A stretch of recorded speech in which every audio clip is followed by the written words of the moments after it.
அன்பான நேயர்களே, நாம் எப்பொழுதும் எந்த நேரத்திலும் எந்த சந்தர்ப்பத்திலும் அபசகுனமாக பேசக்கூடாது. அரைச்சொற்களும் பேசக்கூடாது. அதாவது என்ன, நீ நாசமாக போயிடுவ, நீ விளங்காமல் போயிடுவ, நீ அப்படி போயிடுவ, இப்படி போயிடுவ என்ற அபசொற்களை கூறவே கூடாது. ஏனென்றால் அது சமயத்தில் நடந்துவிடும். எப்படி சமயத்தில் நடக்கும்? அஸ்வினி தேவர்கள் என்பவர்கள் இருக்கிறார்கள். அஸ்வினி தேவர்கள்னால் 7-8 பேர் இல்லை, 2 பேர் தான். அவர்கள் இந்த உலகையே வலம் வந்து கொண்டிருக்கிறார்கள். அவர்கள் உங்கள் அருகில் வரும் நேரத்திலே நீங்கள் இப்படி ஒரு அபச்சொற்களை சொன்னால் ததாஸ்து, அப்படியே ஆகட்டும் என்று கூறிவிடுவார்கள். அது அப்படியே நடந்துவிடும். எதற்காக நாம் அப்படி சொல்லி அது அப்படியே நடக்க வேண்டும்?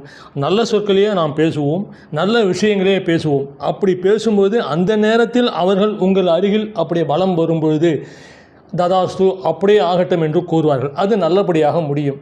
எனவே தான் சொல்கிறேன், நீங்கள் எந்த நேரத்திலும்